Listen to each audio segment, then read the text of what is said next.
ಯಾಕೆ ಸಿನಿಮಾ ಥಿಯೇಟರ್ಗೆ ಬಂದು ನೋಡ್ಬಿಟ್ಟು ಆ ಒಪಿನಿಯನ್ ಕೊಟ್ರೆ ನಮಗೂ ಖುಷಿ ಆಗುತ್ತಲ್ವಾ?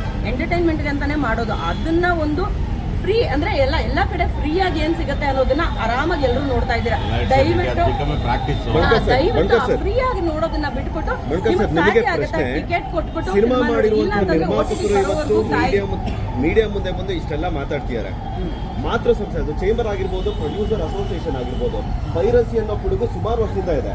ಬಟ್ ನಿರ್ಮಾಪಕರು ಬರ್ತಾ ಇದ್ದಾರೆ. ಯಾಕೆ ಚೇಂಬರ್ ಇಂದ ಆಗಲಿ ಪ್ರೊಡ್ಯೂಸರ್ ಅಸೋಸಿಯೇಷನ್ ಆಗಲಿ ಮುಂದೆ ಬಂದ್ಬಿಟ್ಟು ಇಲ್ಲ ಪ್ರೊಡ್ಯೂಸರ್ಸ್ಗಳು ಉಳಿಬೇಕು, ಸಿನಿಮಾ ಕನ್ನಡ ಇಂಡಸ್ಟ್ರಿಯಲ್ಲಿ ಸಿನಿಮಾಗಳು ದೊಡ್ಡದಾಗಿ ಬೆಳಿಬೇಕು ಅಂತೇಳಿ ಯಾಕೆ ಯಾವ ರೀತಿ ಅಂತ ಚರ್ಚೆಗಳನ್ನ ತಗೋತಿಲ್ಲ? ಇದಕ್ಕೆ ಯಾಕೆ ಸರ್ಕಾರ ಮುಂದೆ ಪ್ರಶ್ನೆನ ಇಟ್ಟು ಇದಕ್ಕೊಂದು ಕಡಿವಾಣ ತರುವಂತ ಪ್ರಯತ್ನ ಮಾಡ್ತಿಲ್ಲ? ಇದು ಇವಾಗ ಜಗ್ಗೇಶ್ ಆಗಿರ್ಬೋದು ಅಥವಾ ಕೋಣ ಚಿತ್ರತಂಡ ಬಂದಿರಬಹುದು. ಸೊ ಈ ತರ ಸಮಸ್ಯೆ ಸುಮಾರು ವರ್ಷದಿಂದ ನಡೀತಿದೆಯಲ್ಲ, ಯಾಕೆ ಚೇಂಬರ್ ಮುಂದುವರಿತಾ ಇಲ್ಲ? ಓಕೆ, ಈಗ ತಾವೇನು ಹೇಳ್ತಾ ಇದ್ರಿ, ಇವ್ರು ತಗೊಂಡ್ರೆ ಇನಿಷಿಯೇಟಿವ್ನ ಮಾತೃ ಸಂಸ್ಥೆ ಅಥವಾ ನಿರ್ಮಾಪಕರ ಸಂಘ ಯಾಕೆ ತಗೊಂಡಿಲ್ಲ ಅಂತ ಹೇಳಿ ಅದಕ್ಕೆ ಸಂಬಂಧಪಟ್ಟಂತ ಪೂರ್ವವಾದಂಥ ದಾಖಲೆಗಳನ್ನ ನಾನು ನಿಮ್ಗೆ ಕೊಡ್ತೀನಿ. 2 ತಿಂಗಳ ಕೆಳಗಡೆ ನಾನು ಅಣ್ಣನ ಹತ್ರ ಹೋಗಿ ಈ ಯಾವ ಥರ ಪೈರಸಿಗಳನ್ನ ಯಾರ್ಯಾರು ಮಾಡ್ತಾ ಇದ್ದಾರೆ ಏನು ಅನ್ನೋದನ್ನ ಲೈವಲ್ಲಿ ಅವರಿಗೆ ತೋರಿಸಿ ನನ್ನ ಸ್ನೇಹಿತರು ಒಬ್ಬರು ಎಲ್ಲವನ್ನು ಇವರಿಗೆ ಬಿಡಿಸಿ ಹೇಳಿದ್ರು. ಹೇಳಾದ್ಮೇಲೆ ಎಂಟೈರ್ ಕರ್ನಾಟಕದಲ್ಲಿರ್ತಕ್ಕಂಥ ಲೋಕಸಭಾ ಮೆಂಬರ್ಸು ಮತ್ತು ರಾಜ್ಯಸಭಾ ಮೆಂಬರ್ಸ್ಗಳಿಗೆ ಕಾಗದ ಬರೆದು ಇವ್ರಿಗೆಲ್ಲವನ್ನು ಬಿಡಿಸಿ ಹೇಳಾದ್ಮೇಲೆ ಅಣ್ಣ ಅಲ್ಲಿ ಧ್ವನಿ ಎತ್ತು. ಈ ನೋವು ಸುಮ್ಮನೆ ಇಲ್ಲ, ನಾವು ಅದಕ್ಕೆ ನಾನು ಪೂರ್ವಕವಾದಂಥ ದಾಖಲೆಗಳನ್ನ ಕೊಡ್ತೀನಿ ನಿಮಗೆ. ಅಷ್ಟೂ ಜನ ಕೆಲವರು ರಿಯಾಕ್ಟ್ ಮಾಡಿದ್ರು, ಇವರು ರಾಜ್ಯಸಭೆಯಲ್ಲಿ ಮಾತಾಡಿದ್ರು, ಇನ್ನೊಬ್ಬರು MP ಅವರು ಲೋಕಸಭೆಯಲ್ಲಿ ಮಾತಾಡಿದ್ರು. ಸೊ ಈ ಥರದ ಇನಿಷಿಯೇಟಿವ್ ತಗೊಳ್ತಕ್ಕಂಥದ್ದು ಜಗ್ಗೇಶ್ ಅಣ್ಣನೊಬ್ಬರಿಗೆ ಯಾಕೆ ಬಂತು? ಇನ್ನು ಮಿಕ್ಕಿದವ್ರಿಗೆ ಎಲ್ರಿಗೂ ಎಲ್ಲರಿಗೂ ಬಂದ್ರೆ ಏನಿಲ್ಲ, ನಾವು ಕಂಪ್ಲೇಂಟ್ ಕೊಟ್ಟಂಗೆ ಪ್ರತಿ ತಂಡ ಕಂಪ್ಲೇಂಟ್ ಕೊಡಕ್ಕೆ ಮುಂದೆ ಬಂದ್ರೆ ಯಾರಾದ್ರೂ ಮುಂದೆ ಬಂದು ಈ ಕೆಲಸ ಮಾಡಿದ್ದಾರೆ. ಯಾಕಂದ್ರೆ ಮಾಡ್ಬೋದು, ಯಾಕಂದ್ರೆ ಇವತ್ತು ಅವರು ರಾಜ್ಯಸಭಾ ಮೆಂಬರ್ ಇಟ್ಕೊಂಡು ನಾವು ಇವತ್ತು ಕನ್ನಡ ಚಿತ್ರರಂಗದ ಬಗ್ಗೆ ಚಿತ್ರರಂಗದ ಬಗ್ಗೆ ಇವತ್ತು ಚಿಂತೆ ಮಾಡ್ತಾರಲ್ಲ, ಅದು ಖುಷಿ ಪಡಬೇಕು. ಇವತ್ತು ಇಟ್ಕೊಳ್ಳೋಂಥ ಕೆಲಸ ಮಾಡಿದ್ದಾರೆ. ಇವತ್ತು ಅವ್ರ ಹಿಂದೆ ಎಷ್ಟು ಜನ ಇಟ್ಕೊಂಡು ನಾವು ಪ್ರತಿಯೊಬ್ಬರು ಯಾಕಂದ್ರೆ ಮೊನ್ನೆ ತಾನೇ 45 ಚಿತ್ರ ನಿರ್ಮಾಪಕ ಹೊಟ್ಟೆ ಅವರು ಕಣ್ಣಲ್ಲಿ ಮಾಡ್ತೀನಿ. ಏನಿವತ್ತು ಅವನ ಅಕೌಂಟಲ್ಲಿ ದುಡ್ಡನ್ನ ಫ್ರೀಸ್ ಮಾಡಿ ಅಂತ ಹೇಳಿದ್ದೀರಲ್ಲ, ಅವ್ರದ್ದು $900 ಏನಿದೆ ಅಂತ ಹೇಳಿದಿರಲ್ಲ, ಅದಷ್ಟು ಓಣ ದುಡ್ಡಲ್ಲ. 45 ಮಾರ್ಕು ಇವ್ರದ್ದೇನೆ, ಅದನ್ನು ಫ್ರೀಸ್ ಮಾಡಕ್ಕೆ ಹೇಳಿ ಸರ್. ಈ ಮುಖಾಂತರ ಸರ್ ನೀವು ನರೇಂದ್ರ ಮೋದಿ ಸರ್ ಭೇಟಿ ಮಾಡೋದು ಇದ್ದೀವಿ, ಇಲ್ಲಿಗೆ ನಿಲ್ಲಿಸೋದಿಲ್ಲ. ನಾವು ಕೆಲಸ ಮಾಡ್ತಾ ಇರ್ತೀವಿ ಅಷ್ಟೇ. ನಾವು ಇದೆಲ್ಲ ಬಂದು ನಿಮ್ಮ ಹತ್ರ ಎಲ್ಲ ಹೇಳ್ಕೊಂಡು ಅದು ಇದು ಹೇಳಕ್ ಹೋಗಲ್ಲ. ಒಂದು ಪಾರ್ಟಿ ಸ್ಟಾರ್ಟ್ ಮಾಡಿದ್ವಿ, ಎಲ್ಲರ ಜೊತೆಗೆ ಸೇರಿಸ್ತೀವಿ. ಒಂದೇ ಒಂದು ಮಾತು, ನಿಮ್ಮ ಹಿರಿಯರಾಗಿ ಒಂದು ಕರೆ ಕೊಟ್ಬಿಡಿ. ಜವಾಬ್ದಾರಿ ಇವೆಲ್ಲ ಮಾಡ್ತಾರೆ ಸರ್. ಜವಾಬ್ದಾರಿ ಇದೆ. ಬಟ್ ನಿಮ್ಮ ಕಲಾವಿದರು ಯಾರು ಬರಲ್ಲ ಸರ್, ಯಾಕಂದ್ರೆ ಬರ್ತಾರೆ ಸರ್. ಈ ತರ ವಿಚಾರ ಅಂತ ಕೇಳಿ ಎಲ್ಲಾರ್ಗೂ ಪೆಟ್ಟ. ಯಾಕಂದ್ರೆ 45 ಚಿತ್ರ ನಿರ್ಮಾಪಕರು ಅವರು ನಿಜವಾಗ್ಲೂ ಕಣ್ಣೀರಾಗ್ತದೆ, ಕಷ್ಟ ಹೋಗ್ಬೇಕು ನಮಗೆ. ಒಬ್ಬ ನಿರ್ಮಾಪಕ ಈ ಮತ್ತೆ ಸರ್ ಮತ್ತೆ ಇವತ್ತು ನಿರ್ಮಾಪಕರು ನಟರು ಕೂಡ ಇದು ಕೈ ಜೋಡಿಸ್ಬೇಕು. ಈ ಒಂದು ಏನು ಜಾಲ ಹಿಡಿದಿದ್ದಾರೆ. ನಮ್ಗೆ ಹೇಳಿದ್ರಿ ಕೋಣ ಚಿತ್ರತಂಡ ಬಂದು ಕಂಪ್ಲೇಂಟ್ ಕೊಟ್ಟು ಅದಕ್ಕೋಸ್ಕರ ನಾವು ಮುಂದುವರಿತಾ ಇದ್ದೀವಿ ಅಂತೇಳಿ. ಬಟ್ ನಾನು ಕೇಳೋವಂಥದ್ದು, ಮಾತೃ ಸಂಸ್ಥೆ ಆಗಿರ್ಬೋದು, ಪ್ರೊಡಕ್ಷನ್ ಅಸೋಸಿಯೇಷನ್ ಆಗಿರ್ಬೋದು, ಒಬ್ಬರು ಕಂಪ್ಲೇಂಟ್ ಕೊಡೋವರೆಗೂ ವೆಯ್ಟ್ ಮಾಡಬೇಕಾ? ಇಲ್ಲ ನಮ್ಮ ಕನ್ನಡ ಚಿತ್ರಕ್ಕೆ ಇದು ಬಿಡುಗು, ನಾವು ಇದು ಸರಿ ಮಾಡಬೇಕು ಅಂತೇಳಿ ನೀವು ಯಾಕೆ ಇಷ್ಟು ವರ್ಷದ ಇನಿಷಿಯೇಟ್ ನೋಡಿಲ್ಲ? ಯಾಕೆಂದ್ರೆ ಪೈರಸಿ ಅನ್ನೋದು ಇವತ್ತಿಂದಲ್ಲ. ನನಗೆ ಗೊತ್ತಿರೋಂಗೆ, ನನಗೆ ತಿಳಿದಿರೋ ಮಟ್ಟಿಗೆ 10 ವರ್ಷ ಆಯ್ತು ಪೈರಸಿ ಅನ್ನೋದು ಬಂದು. ಇಲ್ಲಿ ಹೊರ ಕಳ್ಳರಿಗಿಂತ ಒಳ ಕಳ್ಳರೇ ಜಾಸ್ತಿ ಇರೋದು ಇಲ್ಲಿ. ಅವ ಹಿಂದೆ ನಾವು ಕೂಡ ದೊಡ್ಡ ಜಾಲ ಇಟ್ಟಿತ್ತು, ಅದು ಏನೋ ಅದು ಹಂಗೆ ಇದಾಯಿತು. ಬಟ್ ಇವತ್ತು ಏನು ಗೊತ್ತಾ, ಇವತ್ತು ನಿಜವಾಗ್ಲೂ ಕೋಣ ಚಿತ್ರ ಬಂದು ಹೋಯ್ತು. ಇವತ್ತು ಆ ತಂಡ ಇವತ್ತು ಏನು ಆರೋಪಿಗಳನ್ನ ಎತ್ತಿದ್ದಾರೆ. ಇದರಲ್ಲಿ ಇವತ್ತು KC ಪ್ರಸಾದ್ ಕೂಡ ಇರ್ತದೆ, ಸುವೀರ ಅಕ್ಷತ್ ಅಂತ ಈ ಒಂದು ವಿಚಾರವಾಗಿ ಪ್ರತಿಯೊಂದು ಇಂಡಸ್ಟ್ರಿಯಲ್ಲಿ ಇರ್ತಕ್ಕಂಥ ಪ್ರತಿಯೊಂದು ಕೂಡ ಈ ಒಂದು ಇದಕ್ಕೆ ಕೈ ಜೋಡಿಸ್ಬೇಕು ಅಂತೇಳಿ ನಾನು ಕೇಳ್ತೀನಿ ಸರ್. ನಮ್ದೊಂದು ಸಲಹೆ ಏನಂದ್ರೆ, ಬರೀ ಸಿನಿಮಾ ರಿಲೀಸ್ ಆಗಿದ್ದಾವೆ, ಈಗ ಅವು ಮಾತ್ರ ಸಿಕ್ಕಿದ್ದಾವೆ. ಮುಂದೆ ಸಿನಿಮಾ ರಿಲೀಸ್ ಆಗೋದು ತುಂಬಾ ಇದಾವೆ.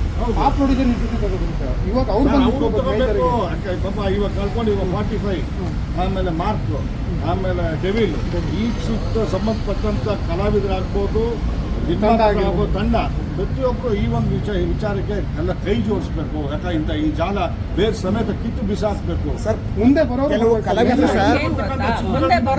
ಯಾರು ಬರ್ತಾರೆ ಅನ್ನೋದು ನಮ್ಗೆ ಸಿನಿಮಾ ಡೇಟ್ ಅನೌನ್ಸ್ ಆದಾಗ ಗೊತ್ತಾಗುತ್ತೆ, ಯಾವಾಗ ರಿಲೀಸ್ ಆಗುತ್ತೆ ಅಂತ. ಇವಾಗ ನಾವು ಏನ್ ಹೇಳ್ಬೋದು ಅಂತಂದ್ರೆ, ಎಲ್ಲೋ ನಾವು ಕುತ್ಕೊಂಡ್ಬಿಟ್ಟು ಪೈರಸಿಗೆ ನಾವು ಇದನ್ನೇನೋ ಒಂದು ಮಾಡ್ತೀವಿ ಅಂತ ಯಾರ್ಯಾರು ಮಾತಾಡಿದಾರಲ್ಲ ಅವರೆಲ್ಲ ಕಂಪ್ಲೇಂಟ್ ಕೊಡ್ಬೇಕು. ಇವಾಗ ನಮ್ಗೆ ಲೀಗಲ್ ಆಗಿ ಹೋಗ್ಬೇಕು. ಕರೆಕ್ಟ್. ನಾವ್ ಯಾರೋ ಒಬ್ರು ಎಲ್ಲೋ ನಿಂತ್ಕೊಂಡು ಮಾಡಕ್ಕಾಗಲ್ಲ. ಎಲ್ಲರೂ ಸೇರಕ್ಕೆ ಮುಂದೆ ಬಂದಿಲ್ಲ, ಓನರೇ ಕಂಪ್ಲೇಂಟ್ ಕೊಟ್ಟು ಲೀಗಲ್ ಪ್ರೋಸೆಸ್ ಈಗ ನಡೆಯೋದಲ್ಲ. ಈಗ ನನ್ನ ಸಿನಿಮಾ ನನ್ನ ಪೈರಸಿ ಮಾಡಿದ್ದಾರೆ, ನಂದು ಅವ್ರ ಚಿಂತೆ ಕಲ್ತಿದ್ದಾರೆ ಇತ್ತು. ಅನ್ನೋದಾಗ ನಾನು ಕಂಪ್ಲೇಂಟ್ ಕೊಟ್ಟಾಗ ಏನಾಗುತ್ತೆ, ಅದು ಲೀಗಲ್ ಆಕ್ಷನ್ ಪ್ರೊಸೀಡಿಂಗ್. ಎಲ್ಲರೂ ಮಾತಾಡೋದು ಈಗ ಪಾಪ ನಮ್ಮ ಚೇಂಬರ್ ಕೊಡ್ಬೋದು, ಬಟ್ ಲೀಗಲಿ ಸ್ಟ್ಯಾಂಡ್ ಆಗಬೇಕು. ಎಲ್ಲರೂ ಮುಂದೆ ಬರಬೇಕು. ಲೀಗಲಿ ಸ್ಟ್ಯಾಂಡ್ ಆಗಬೇಕು. ಸಿನಿಮಾದೊಳಗಿಂದನೇ ಬರಬೇಕು. ಯಾರು ಇಂಥ ಪರ್ಟಿಕ್ಯುಲರ್ ಸಿನಿಮಾ, ನನ್ನ ಸಿನಿಮಾ ಈ ಥರ ಲಾಸ್ ಆಗಿದೆ, ನನ್ನ ಸಿನಿಮಾ ಈ ಥರ ಪೈರಸಿ ಮಾಡ್ತಾರೆ, ಇನ್ಕ್ಲೂಡಿಂಗ್ ನೀವು CVFCಗೆ ಹೋದ್ರೂ ಏನದು ಈ ಆ್ಯಕ್ಟ್ ಪ್ರಕಾರ ಶಿಕ್ಷೆ ಕೊಡಿಸೋದಿದೆ. ಅಲ್ಲೂ ಅಷ್ಟೇ, ಯಾರು ನೊಂದಂಥ ಪ್ರೊಡ್ಯೂಸರು ಅವರೇ ಅವ್ರ ಕಡೆಯಿಂದ ಕಂಪ್ಲೇಂಟ್ ಕೊಟ್ಟಾಗ ಲೀಗಲ್ ಪ್ರೊಸೀಡಿಂಗ್ ಆಗೋದು. ಸೊ ಚಿತ್ರ ಚೇಂಬರಿಂದ ಆಗಿರ್ಬೋದು, ಇಲ್ಲ ಪ್ರೊಡ್ಯೂಸರ್ ಅಸೋಸಿಯೇಷನಿಂದ ಅವ್ರೇನು ಮಾಡ್ಬೋದು ಅಂತಂದರೆ, ಇದನ್ನು ಸರ್ಕಾರದ ಲೆವೆಲಲ್ಲಿ ಈಗೇನು ನಾವು ಕಂಪ್ಲೇಂಟ್ ಕೊಟ್ಟಿದ್ದೀವಿ, ಹಿಡಿತಾ ಇದ್ದೀವಿ, ಇದೊಂದೇ ಕೇಸ್ ಅಲ್ಲ, ಇದು ಬರೀ ಒಂದು ಬ್ರಾಂಚ್ ಅಷ್ಟೇ, ಇವನೊಬ್ಬ ಸಿಕ್ಕಿರೋದು. ಇದು ಬಿಟ್ಟು ಇನ್ನೂ ಫೇಸ್ಬುಕ್ಕು, ಇನ್ಸ್ಟಾಗ್ರಾಮು, ನಾನು ಎಲ್ಲರಿಗೂ ಅದು ಕೇಳೋಕ್ಕೆ ಟ್ರೈ ಮಾಡ್ತೀನಿ. ಯಾಕೆಂದರೆ ಯಾವ್ಯಾವ ಆ್ಯಪಲ್ಲಿ ಇದ್ದಾರೆ, ನಿಮ್ಮ ಪ್ರತಿಯೊಬ್ಬರಿಗೂ ಕೋಣಾ ಸಿನಿಮಾ ಒಂದೇ ಅಂತಲ್ಲ, ಎಲ್ಲ ಸಿನಿಮಾಗಳು ಸೇರಿಸ್ಕೊಳ್ಳಿ. ಬಟ್ ಕೋಣಾ ಸಿನಿಮಾ ಯಾವ್ಯಾವ ಆ್ಯಪಲ್ಲಿ ಬಿಟ್ಟಿದ್ದೀರಾ, ಎಲ್ಲ ಆ್ಯಪಲ್ಲಿ ಯಾವ್ಯಾವ ಅಕೌಂಟ್ ಇದೆ ಎಲ್ಲರೂ ಬಂದೇ ಬರ್ತೀವಿ, ಎಲ್ಲರೂ ಮೀಟ್ ಮಾಡೇ ಮಾಡ್ತೀವಿ. ನೀವೆಲ್ಲರೂ ಒಂದೊಂದು ದಿವಸ ಸ್ಟೇಷನಲ್ಲಿ ಒಂದು ಲಾಂಚ್ ಆಗಿ ಆಗ್ತೀವಿ ಸರ್. ಅದೊಂದನ್ನು ಮಾತ್ರ ನಾವು ಅಶ್ಯೂರ್ ಮಾಡ್ಬೋದು ನಾವು. ಸರ್ ಜಗ್ಗೇಶ್ ಸರ್ ಮಾಡಿದ ಲೈವ್ ಸರ್ ಲಕ್ಷಾಂತರ ವೀಕ್ಷಣೆ ಕಂಡಿದೆ. ಒಬ್ರು ಸ್ಟಾರ್ ನಟರು ಕೂಡ ಇದುವರೆಗೂ ಕೂಡ ಒಂದು ಸ್ಟೋರಿ ಹಾಕಿಲ್ಲ, ಅಟ್ಲೀಸ್ಟ್ ಒಂದು ಪೊಲೀಸ್ ಠಾಣೆ ಮಟ್ಲೇರಿಲ್ಲ. ಅವ್ರ ಸಿನಿಮಾಗೆ ಏನು ಆಗಿಲ್ಲ ಅಂತನಾ, ಏನು ಆಗ್ಲಿ ಬಿಡಿ, ನಮ್ಗೆ ಯಾಕೆ ಅಂತ ಸಿನಿಮಾಗಳಿಗೆ ಮ್ಯಾಟರ್ ಆಗ್ತಾ ಇಲ್ಲ. ಫಸ್ಟ್ ಥಿಂಗ್, ಎಷ್ಟೋ ಜನ ಆರ್ಟಿಸ್ಟ್ಗಳು ಅವರೇ ಕೆಲಸ ಮಾಡಿರೋ ಸಿನಿಮಾ ಪ್ರಮೋಷನ್ಗೆ ಬರ್ತಾ ಇಲ್ಲ. ನೀವು ಇದು ಯಾವುದೋ ಸಂಬಂಧ ಇರೋ ಒಂದು ವಿಷಯಕ್ಕೆ ಬನ್ನಿ ಅಂತ ಎಕ್ಸ್ಪೆಕ್ಟ್ ಮಾಡ್ತಾ ಇದ್ದೀರಾ. ಯಾಕೆ ಎಕ್ಸ್ಪೆಕ್ಟ್ ಮಾಡ್ತಾ ಇದ್ದೀರಾ? ಅಂದ್ರೆ ಸರ್ ಏನ್ ಗೊತ್ತಾ, ಇವಾಗ ಆಂಟಿ ಪೈರಸಿ ಅಂತ ಒಂದು ಟಾಪಿಕ್ ಇದೆ ಅಂತ ನಾನು ಹೇಳಿದ್ನಲ್ವಾ, ಇದನ್ನ ಎಲ್ಲ ಡಿಲೀಟ್ ಮಾಡಬೇಕು ಅನ್ನೋದಕ್ಕೆ ಇನಿಷಿಯೇಟಿವ್ ತಗೊಂಡು, ಅದು ನಾವೇ ಯಾರು ಪ್ರೊಡ್ಯೂಸರ್ಸ್ ಆಗಿರ್ತೀವಿ, ನಾವೇ ದುಡ್ಡು ಕೊಟ್ಟು ಅವ್ರ ಹತ್ರ, ನೋಡಪ್ಪ ನನ್ನ ಸಿನಿಮಾ ನಾನು ಕಷ್ಟಪಟ್ಟು ಮೈ ಬಗ್ಸಿ ಕೆಲಸ ಮಾಡಿದ್ದೀನಿ, ದುಡ್ಡು ಹಾಕಿ ರಕ್ತ ಸುರಿಸಿ ಬೆವ್ರು ಸುರಿಸಿ ಕೆಲಸ ಮಾಡಿದ್ದೀನಿ, ಇದನ್ನ ತೆಗಿಯಪ್ಪ ಡಿಲೀಟ್ ಮಾಡು ಅಂತ ಹೇಳಿ ಅವ್ರ ಹತ್ರ ಒಂದು ಪ್ಯಾಕೇಜ್ ಮಾತಾಡಿ ಅವ್ರ ಹತ್ರ ರಿಕ್ವೆಸ್ಟ್ ಮಾಡಿಸ್ಬಿಟ್ಟು ತೆಗಿಸ್ಬೇಕು.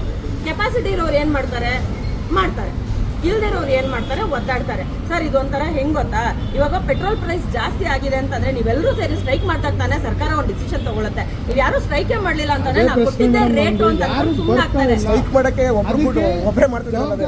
ವಾಣಿಜ್ಯ ಮಂಡಳಿ ಜವಾಬ್ದಾರಿ ಕೊಟ್ಟು ನಾವು ಬರ್ಕೊಳಕ್ಕಾಗಲ್ಲ. ಇವಾಗ ನಾವ್ ಹೆಂಗ್ ಇನಿಷಿಯೇಟಿವ್ ತಗೊಂಡಿದ್ದೀವಿ, ನಾನು ರಿಕ್ವೆಸ್ಟ್ ಮಾಡ್ತೀನಿ ಪ್ರತಿಯೊಂದು ಟೀಮು ಯಾರ್ಯಾರು ನಮ್ಮ ಸಿನಿಮಾ ಪೈರಸಿ ನಾನು ಒಂದು 1000 ಜನಕ್ಕೆ ಕಳ್ಸಿರ್ತೀನಿ ವಿಷಯನ, ಯಾರು ತಲೆ ಕೆಡಿಸ್ಕೊಳ್ಳಲ್ಲ. ಕೆಲವರು ಜಸ್ಟ್ ನೋಡ್ಬಿಟ್ಟು ಸುಮ್ಮನಾಗಿದ್ದಾರೆ. ನನಗೇನೆ ಅದೇ ರಿಯಾಕ್ಷನ್ ಬಂದಿದೆ ಅಂತಂದ್ರೆ, imagine somebody else is doing ಅಂದ್ರೆ ನಂಗೆ ಗೊತ್ತಿರೋರೇ ಮಾಡಿರ್ತಾರೆ, ರಿಯಾಕ್ಷನ್ 0 ಇರುತ್ತೆ, ಸಂಬಂಧ ಇರಲ್ಲ ಅಂತ ಇರುತ್ತೆ.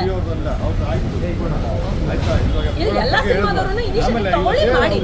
ರವಿ ಆಗಲಿ ತನಿಷಾ ಆಗಲಿ ಇನಿಷಿಯೇಟ್ ತಗೊಂಡಿದ್ರೆ, ಆಮೇಲೆ ಜಗ್ಗೇಶ್ ಅವ್ರು ಮುಂದೆ ಬಂದು ಇನಿಷಿಯೇಟ್ ತಗೊಂಡು ಈ ಒಂದು ವಿಚಾರಕ್ಕೆ ಎಲ್ಲರೂ ಶಕ್ತಿ ತುಂಬಬೇಕು ಅಂತ ಹೇಳಿ.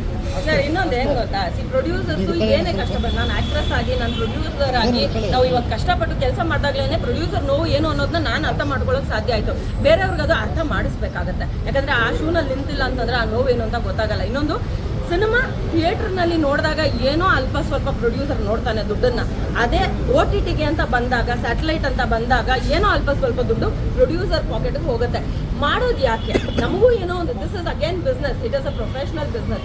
ಸೊ ನಮಗೂ ಏನೋ ಒಂದು ಬರಲಿ ಅಂತಾನೆ ನಾವು ಇನಿಷಿಯೇಟಿವ್ ತಗೊಂಡು ಸಿನಿಮಾ ರಿಲೀಸ್ ಮಾಡ್ತೀವಿ ಥಿಯೇಟ್ರಲ್ಲಿ. ಅದಾದಮೇಲೆ ಸ್ಯಾಟಲೈಟ್ ಅಂತ ಮಾತಾಡ್ತೀವಿ. ಎಷ್ಟೋ ಸಿನಿಮಾಗಳು ಸ್ಯಾಟಲೈಟ್ ಆಗ್ತಾ ಇಲ್ಲ, ಎಷ್ಟೋ ಸಿನಿಮಾಗಳು OTTಗೂ ಅವಕಾಶ ಇಲ್ಲ. ನಾವು ಅದಕ್ಕೂ ಇನ್ನೊಂದು ಯೋಚನೆ ಮಾಡಿದ್ದೀವಿ. ನಾನು ಅದನ್ನು ಸದ್ಯದಲ್ಲೇ ನಿಮ್ಮೆಲ್ಲರಿಗೂ ಹೇಳಿದೆ, ಕನ್ನಡ ಸಿನಿಮಾಗಳನ್ನ ಎಷ್ಟು ಕಡಿಮೆ ದರದಲ್ಲಿ ಕೆಲವು OTT ಆ್ಯಪ್ಗಳು ನೋಡ್ತಾ ಇದೆ ಅಂತಂದ್ರೆ, ನಮ್ಗಳಿಗೆ ಪಾಪ ಪ್ರೊಡ್ಯೂಸರ್ಸ್ಗೆ ಟು ಬಿ ವೆರಿ ಫ್ರಾಂಕ್ ಆಪ್ಷನ್ನೇ ಇಲ್ದಂಗೆ ಮಾಡಿದ್ದಾರೆ. ಸೊ ಇವತ್ತು ಏನಾಗುತ್ತೆ, ಕನ್ನಡ ಸಿನಿಮಾ ಎಲ್ಲಿ ನೋಡಬೇಕು, ಈ ಥರ ಜಾಗಗಳಲ್ಲಿ ಕೆಲವೊಂದು ಜಾಗದಲ್ಲಿ ನೋಡ್ತಾರೆ. ಅದನ್ನ ನೋಡಬೇಡಿ. ನಾವು ನಿಮ್ಗೆ ಫ್ರೀಯಾಗಿ ನೋಡೋ ಥರನೇ ಇರ್ಬೋದು, ಒಂದು OTT ಆ್ಯಪ್ನ ತೊಗೊಂಡು ಬರ್ಬೋದು, ನಿಮ್ಗೆ ಅದು ಯೂಸು ಆಗ್ಬೋದು, ನಿಮ್ಗೆ ಇಷ್ಟನೂ ಆಗ್ಬೋದು, ಸಿನಿಮಾಗಳನ್ನ ನೀವು ಆಸೆನೂ ಪಟ್ಟು ನೋಡೋ ಅಂಥದ್ದು ಆಗುತ್ತೆ. ಪೈರೇಟೆಡ್ ಯಾಕೆ ನೋಡ್ತೀರಾ? ಕೆಟ್ಟದಾಗ ಸಿನಿಮಾನ ಯಾಕೆ ನೋಡ್ತೀರಾ? ಎಂಜಾಯ್ ಮಾಡಿ, ಆರಾಮಾಗಿ ನೋಡಿ. OTTನಲ್ಲಿ ಎಷ್ಟು ಮಹಾ ಪೇ ಮಾಡಿರ್ತೀರಾ ನೀವು? ಒಂದು ಸಬ್ಸ್ಕ್ರಿಪ್ಷನ್ ನೀವು ತಗೊಂಡು 1000 ಸಿನಿಮಾ ನೋಡಿರ್ತೀರಾ? ಆ ಥರದ್ದೆಲ್ಲ ತಡೆಯಕ್ಕಾಗಲ್ಲ. ಅವ್ರಿಗೆ ಫ್ರೀ ಸಿಕ್ತು ಅಂದ್ರೆ ಎಲ್ಲರೂ ನೋಡೋದನ್ನ ಕಡಿಮೆ ಮಾಡಬೇಕು. ಥಿಯೇಟರ್ ಸಮಸ್ಯೆ ಏನು ಅಂತಂದರೆ, ಒಬ್ಬ ಏನು ದುಡ್ಡು 5 ಲಕ್ಷ ಜನ, 5 ಲಕ್ಷ ಜನ ಯಾರು ಮೊಬೈಲಲ್ಲಿ ನೋಡಿದ್ದಾರೆ, ಆ ಮೊಬೈಲಲ್ಲಿ ನೋಡಿದ್ರೆ ಥಿಯೇಟರ್ ನೋಡಿದ್ರೆ 5 ಕೋಟಿ ರೂಪಾಯಿ. ಯಾರಿಗೆ? ಒಬ್ಬ ನಿರ್ಮಾಪಕ 100 ರೂಪಾಯಿ ಥಿಯೇಟರ್ ಆವ್ರೇಜ್ ಅಂತ. ಈ ಥರ ಇರೋ ಗ್ರೂಪ್ಗಳು ಅದು ಡಿಲೀಟ್ ಆಗಿ, ಅಂದರೆ ಏನು ಒಂದು ಬ್ರಾಂಚ್ ಅಂತ ಇರುತ್ತೆ, ಒಂದು ಬ್ರಾಂಚಿನ 50 ಜನ ಏನಿದ್ರೆ ಗ್ರೂಪ್ಗಳೇನಿದೆ, ಈ ಗ್ರೂಪ್ಗಳು ಡಿಲೀಟ್ ಆಗಿರೋ ಅಂತಂದರೆ ಅವರಿಂದ ಬರೀ 10 ಲಕ್ಷ ವ್ಯೂವರ್, ಅಂದರೆ 20 ಲಕ್ಷ ಜನ ಮೊಬೈಲಲ್ಲಿ ನೋಡ್ತಿರ್ಬೋದು, 10 ಲಕ್ಷಕ್ಕೆ ಸಿದ್ದಂಗೆ ಆಯಿತು ಅಂತಂದ್ರೂ ಒಬ್ಬ ಪ್ರೊಡ್ಯೂಸರ್ಗೆ 10 ಕೋಟಿ ರೂಪಾಯಿ ಸಿನಿಮಾದಿಂದ ಕಲೆಕ್ಟ್ ಆಗುತ್ತೆ. ಇದಕ್ಕೋಸ್ಕರ ಹೋರಾಡ್ತಾ ಇದ್ದೀವಿ. ಇದ್ರ ಜೊತೆಗೆ ಎಲ್ಲರೂ ಈಗ ತುಂಬ ಸಪೋರ್ಟ್ ಮಾಡ್ತಾರೆ. ಈಗ ನಾವು ಏನು ಮಾಡ್ತಿದ್ದೀವಿ ಅಂತಂದರೆ ಇದು ಒಂದಲ್ಲ, ಇದನ್ನ ಟ್ರ್ಯಾಕ್ ಡೌನ್ ಮಾಡ್ಕೊಂಡು ಇನ್ನೂ ಎಷ್ಟೇ ದಿವಸ ಆಗಲಿ ನಮ್ಮ ಕೋಣ ಸಿನಿಮಾ ಕೋಣಗೋಸ್ಕರ ಕೆಲಸ ಮಾಡ್ತಿಲ್ಲ. ಈ ಸಿನಿಮಾ ಇಂಡಸ್ಟ್ರಿಗೆ ಏನು ಬೇಕು ಇದನ್ನ ಅಟ್ ದಿ ಎಂಡ್ ಅವ್ರು ಟ್ರ್ಯಾಕ್ ಡೌನ್ ಮಾಡೋದು. ಇದು ಒಬ್ಬರದಂತೂ ಅಲ್ಲ, ಎಲ್ಲರೂ ಒಳಿತಿಗಾಗಿ ಮಾಡ್ತಾ ಇರುವಂತ ಒಂದು ಇನಿಷಿಯೇಟಿವ್ ಇವಾಗ ನಾವು ತಗೊಂಡಿದ್ದೀವಿ. ಮೇ ಬಿ ಇದನ್ನ ನೋಡಿ ಇನ್ನೊಂದು 10 ಜನ ತಗೊಳ್ಬಹುದು. ಎಲ್ರಿಗೂ ಸೇರಿ ಒಟ್ಟಿಗೆ ನಾವು ನಿಂತಾಗ we will be very strong. Thank you.